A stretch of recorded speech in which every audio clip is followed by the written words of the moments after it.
Ladies and gentlemen, welcome back to the analysis of YOLENO TV. I hope you're well from whatever you're watching this channel. Now, the churches have decided that they are not going to play games with this government. That you have bestowed upon us as leaders of Kenya. What the NCCK has released in a very, very explosive statement is that we cannot trust the president. Now, this is not the first time the church is coming out guns blazing on this issue of the government full of lies. You know, that talk. We realize the last time this matter surfaced was when the Catholic archbishops, in their press statement, they also talked about lies. To the point where no one knows what to believe anymore. These narratives are often premised on lies and falsehood. We appeal to you, Kenyans, brothers and sisters, to seek the truth. So the NCCK, this time round, surfacing very boldly and realizing that the only way for them to salvage themselves from the wrath of Kenyans, because Kenyans still believe that these are the people who used to take millions from William RUTO by promising RUTO that he would get the presidency, and they got millions, and these millions they used them to convince the congregants to vote for UDA, and that is what they did. So they are realizing that the only way out now is to hit this government, is to bring this government down, is to make sure that the government suffers in 2027. That is the strategy, ladies and gentlemen. So I want us to go extensively into that video that was shared by the NCCK leadership. Now, before we get further on this analysis, please like this video, subscribe to our channel. And by the way, I'm so grateful for everybody who has been liking our videos and subscribing to this channel. You have made this channel grow. Thank you so much. And please, if you're not subscribed to this channel, please subscribe to enable us grow. Now, talking about the NCCK's remarks, you know, I just want to take you through I want to sample some of these things that the NCCK said. And this is what they said. Our current predicament stems from our collective habit of believing narratives crafted by individuals seeking to hold or gain political leaderships. These stories are often noted in falsehoods. Okay? Then the story continues like this. We urge you, fellow Kenyans, to pursue truth. Don't just accept what you hear. Verify it to determine if it holds any truth. Rather than standing with the people, MPs have become tools of the executive enforcing oppressive laws and policies.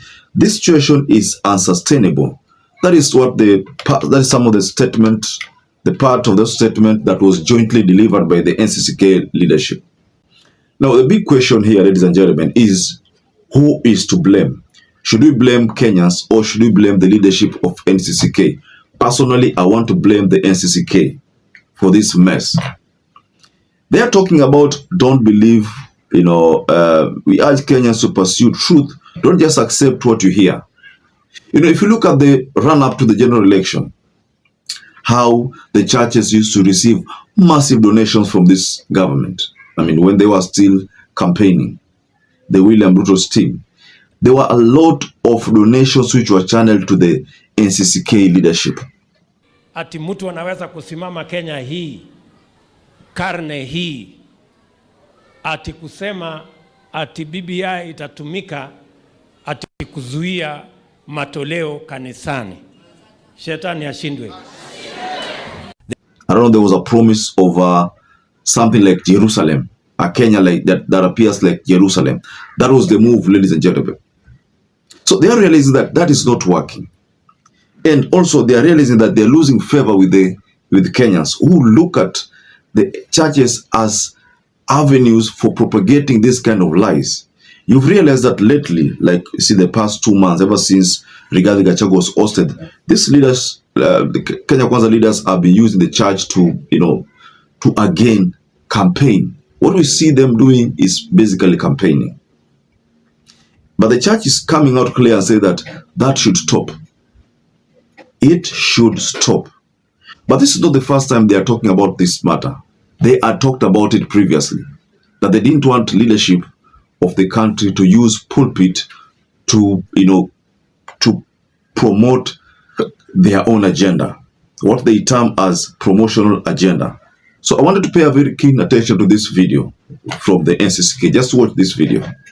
Lies and falsehood have been elevated to the point where no one knows what to believe anymore. These narratives are often premised on lies and falsehood. We appeal to you, Kenyans, brothers and sisters, to seek the truth. Let us exercise the powers of the office of the citizen. One of them is to speak up. One of them is to stand up and be seen. Hallelujah.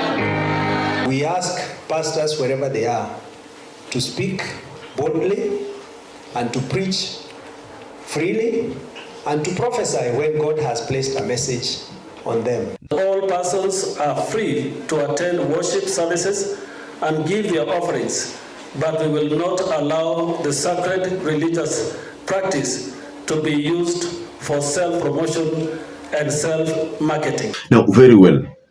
The church has accused the members of parliament. The church has accused the government. The members of parliament have been accused for rubber stamping and promoting agendas which are not advancing the interest of Kenyans. What they are doing is that they're promoting policies which are only favoring the government. They are not the watchdog of Kenyans anymore. I mean, I'm talking about ordinary citizens. That is what is coming out from the statement from the NCCK. Also, if you look at if you take a keen interest in this statement, you realize that the government is being told point blank that it is full of lies, meaning nothing they promise works. And in fact, whatever they promise, they deliver the opposite. This is what is coming out again from this NCCK statement, ladies and gentlemen.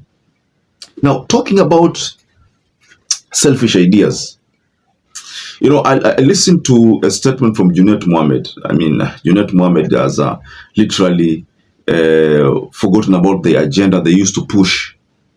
Going by the statement he delivered yesterday in a Taita Taveta, I think, meeting that William RUTO was in attendance, there's a statement that Junet issued there. I personally didn't welcome the idea how he issued his statement, because we know Junet Mohammed to be someone who's been standing with the people, standing for the people. He is that kind of person. Now, for Junet Mohammed to now openly champion for the government's agenda, whereas he's supposed to push this government to deliver, hapo nimeona kuna shida. That's where now ODM is now messing. ODM leadership in a mess up. It's as if ODM has forfeited their agenda. It's as if the agenda is no more. That's what I could understand from the statement from Junet Mohammed. Also, if you look at what Joe talked about there, it was still unbelievable. Joe is one of those people I admire the most, but I don't know, I didn't expect him to make that kind of statement, but he has a right to air out his opinion just like any other citizen. So jana walinikujia usiku, walisema wananisalimia, wakanitumia shilingi. Tafadhali leo nirikudieni na 100, wacha kunirudishia shilingi. Tumeni 100 ama 200 na mimi nazingojea. Si namna hiyo. And I want to tell the young people of this country, nchi haiwezi pelekwa namna hiyo. Wewe unakaa kwa mtandao, unakosa uzalendo, you become so unpatriotic. Mimi hapa ni expert kukupitia kwa maneno ya Junet wa kutoka ODM. Mimi take it as a Kenyan issuing his opinion, because that is what even Junet Mohammed said, that he has a right to his own opinion. So that is, we can say that Joe also had a right to his own opinion. But Joe knows very well that you cannot gag people. People must speak. I mean, that is what RUTO is also encouraging. He is encouraging people to speak. How do you solve problems if you don't speak? That's why Joe could have made a mistake by making that statement.